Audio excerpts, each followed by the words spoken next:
Hello বন্ধুরা, কেমন আছো তোমরা সবাই? আশা করি সবাই খুব ভালো আছো। আমিও খুব ভালো আছি। আমার আরও একটি নতুন ভ্লগে জানাই তোমাদের অনেক অনেক স্বাগত আর অনেক ভালোবাসা। দেখো, সকাল সকাল সোনাই রেডি হয়ে নিয়েছে স্কুলে যাওয়ার জন্য, আর ওর মামাও চলে এসেছে। ওকে নিয়ে স্কুলে রেখে আসবে, আর ওর কি কাজ আছে সেটা করে নেবে।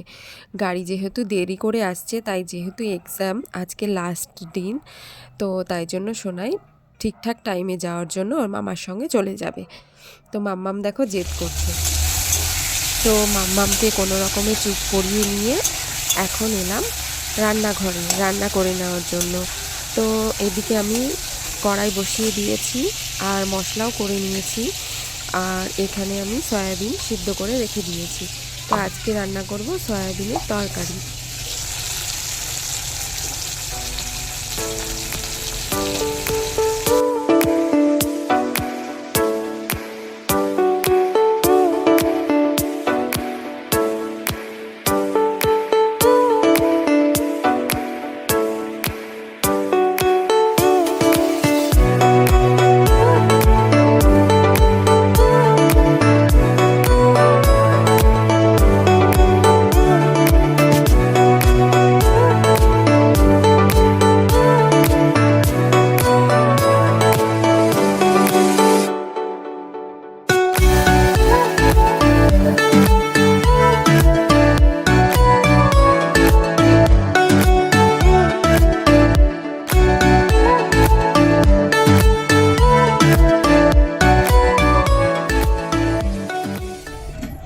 এখন আমি চলে এসেছি ভাত বেড়ে নেওয়ার জন্য।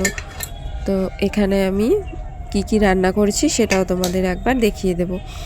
তো আমি রান্না করেছি আজকে ভাত, আর করেছি বেগুন ভাজা, শাক ভাজা আর সয়াবিনের তরকারি।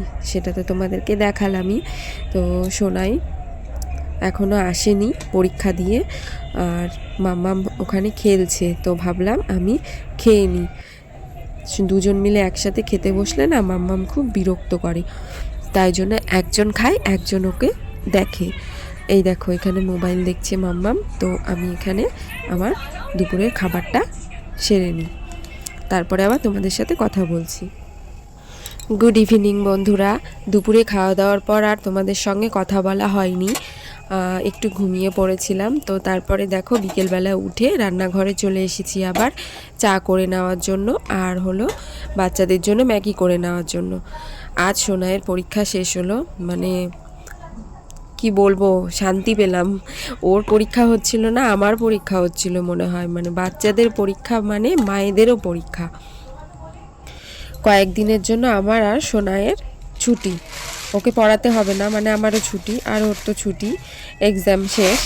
তো তারপরে আবার নতুন সেকশানে ভর্তি হবে, তারপরে বই খাতা আসবে, তারপরে আবার পড়াশোনা শুরু হবে। তো আমার ম্যাগি রান্না কমপ্লিট হয়ে গেছে, এখন আমি মেয়েদের খেতে দিয়ে দেবো, আর আমিও চা আর চাল ভাজাটা খেয়ে নেব। তো তারপরে তো খাওয়া দাওয়া করে নিয়ে এবার আমি লাগবো ঘর গোছানোর পেছনে, কারণ আমার ঘরের অবস্থা খুবই খারাপ।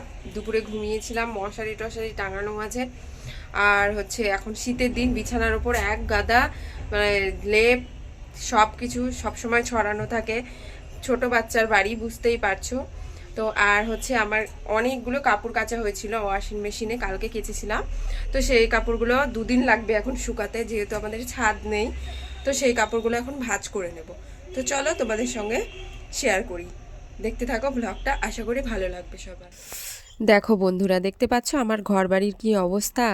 যাদের বাড়িতে ছোট বাচ্চা আছে তারাই আমার এই কষ্টটা বুঝতে পারবে।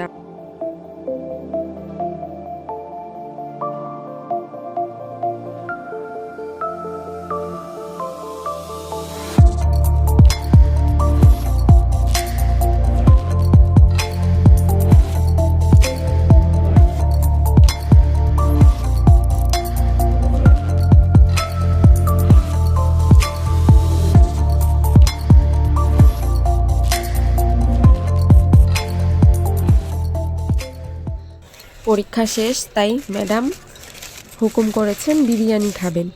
তো ওর বাবার যেহেতু আসতে দেরি হবে, তাই জন্য আমি জোম্যাটো থেকে বিরিয়ানি অর্ডার করে দিয়েছিলাম। তো 20 মিনিটের মধ্যে দিয়ে চলে গেছে। দেখো তো দেখো বন্ধুরা, বিরিয়ানির কালারটা কি সুন্দর, খেতেও নিশ্চয়ই সুন্দর হবে। তো চলো প্লেটে ঢেলে নিই, তারপর একটু খেয়ে দেখি কেমন হয়েছে। আমি বেশি খাবো না, সোনাইকেই দিয়ে দেবো, ও খুব পছন্দ করে।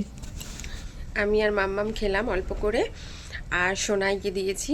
তো সোনাই এখন খাচ্ছে, চলো ওর কাছেই জিজ্ঞেস করি যে বিরিয়ানিটা কেমন খেতে, কারণ এবার তো আমরা এটা প্রথম অর্ডার করলাম, কেমন লাগছে ওর খেতে সেটা ওর কাছ থেকেই জানি। চলো। তো এই যে সোনাই প্রায় খাওয়া শেষ।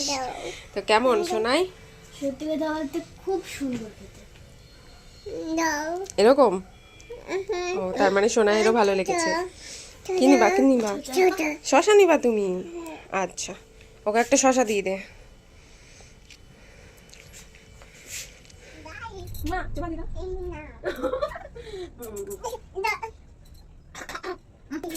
তো এখন রাত্রি হয়ে গেছে, খাওয়া দাওয়া কমপ্লিট। এখন আমি এসেছি বিছানা করতে। মাম্মাম দেখো আমার সঙ্গে খেলা করছে রাত্রিবেলা। ও খুব দেরি করে ঘুমোয়, আমরা সবাই খুব দেরি করে ঘুমাই। তো চলো বিছানাটা ঝেড়ে নিই, তারপরে শুয়ে পড়বো। এরপর আর আমার সেরকম কোনো কাজই নেই। তো তারপরে আবার সকালে ঘুম থেকে উঠো, আবার সেই কাজ করো, রেগুলার যা কাজ সেগুলোই। তো বন্ধুরা, আজকের ব্লগটা আমি এখানেই শেষ করছি। এরপর আর দেখানোর মতো সেরকম তোমাদের কিছুই নেই। তো দেখা হবে আবার পরবর্তী কোনো ব্লগে। তো সবাই ভালো থেকো, সুস্থ থেকো, আর আমার চ্যানেলটাকে প্লিজ সাবস্ক্রাইব করে দিও, আর আমার ভিডিওটাতে একটা লাইক করে দিও। তো চলো পরের ভিডিওতে আবার দেখা হচ্ছে। আজকের মতো গুড নাইট, টাটা।